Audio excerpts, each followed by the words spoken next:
The Crested San Pedro is a unique, rare, and stunning variation of the San Pedro cactus with curvy waves that make them highly sought after in the cactus community. In this video, we're going to go over why cresting happens and how to take care of your own Crested San Pedro cactus.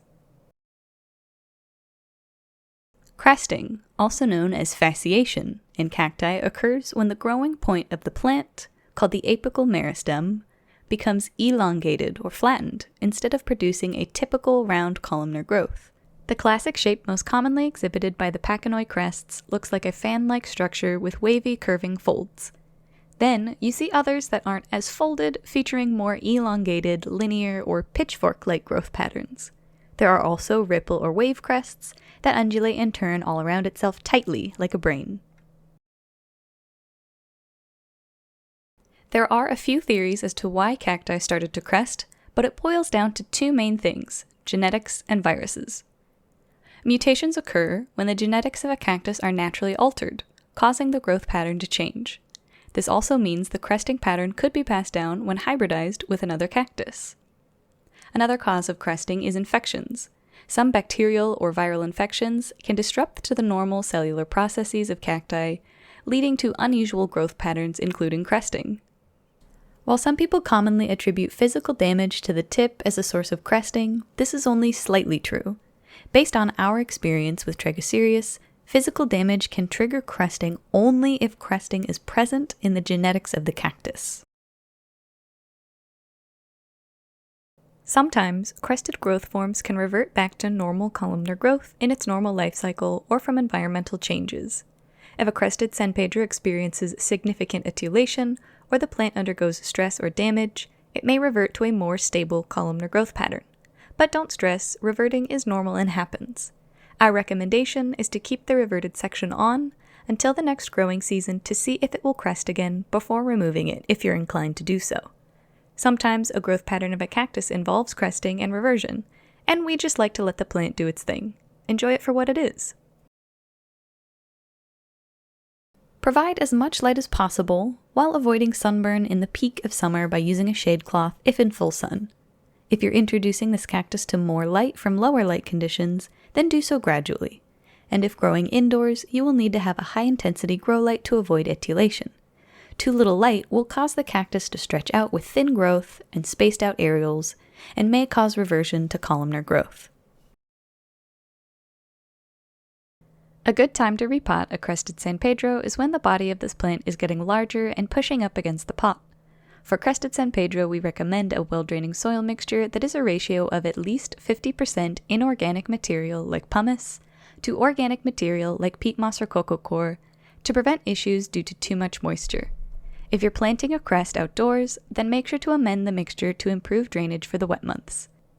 Take your crested cactus and repot as normal, making sure to anchor the cactus well, as they can be quite top-heavy. You may consider top dressings to help with this.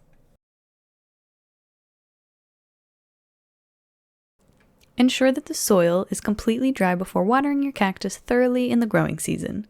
Crested San Pedro go dormant in the winter, so only water when the cactus looks wrinkled or shriveled, as this will help avoid issues due to overwatering.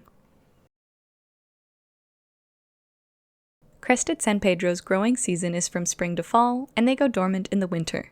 They prefer a mid-range climate, ideally around 75 to 85 degrees, with about 65% humidity. When temperatures rise above about 95 degrees Fahrenheit, provide shade to avoid heat stress and prevent sunburn. And when temperatures drop below 30 degrees Fahrenheit, bring them indoors or use frost blankets to protect against frost damage. While San Pedro cacti are tolerant of different humidities, they will have more issues in high humidity climates and typically start to show small brown spots. Larger brown spots indicate more serious fungal issues, both likely due to too much moisture or humidity in the soil or environment. To help combat and prevent this, you can amend your soil mixture to be more inorganic and try to improve airflow around the cactus. Crested San Pedro are more prone to pests than columnar cacti, as the shape of these cacti create more nooks and crannies where pests might hide or go unnoticed. This makes it important to regularly inspect them. A very common pest for Crested San Pedro are scale and mealybugs, and if you see signs of ants, then there are most likely mealybugs nearby. They appear as small white cottony masses and will hide in the crevices of the crest. 70% isopropyl alcohol can be used to treat affected areas from most pests and as a preventative treatment. Propagating Crested San Pedro requires more careful consideration when taking stem cuttings. Take a clean cutting tool and take a section from a crested cactus, making sure to leave a decent portion of the crest on the main plant to continue its crested growth. If you cut too much away, then the crested growth may not be able to continue, and columnar offsets may appear. Allow the cut section to callus over by placing it in a clean, dry location for at least several days. After the cutting has calloused, plant it in well-draining soil and then place it in a spot with bright light. As roots are established, you may gradually increase watering frequency. Crests can also be produced by cross-pollination. Not all of the seedlings will come out crested, but they will have an increased probability for cresting and mutations. We recommend a liquid fertilizer with a balanced ratio of macronutrients to be mixed in every other watering during the growing season. When they bloom, Crested San Pedro will produce impressive white, night-blooming flowers with black to brown hairs on the outside.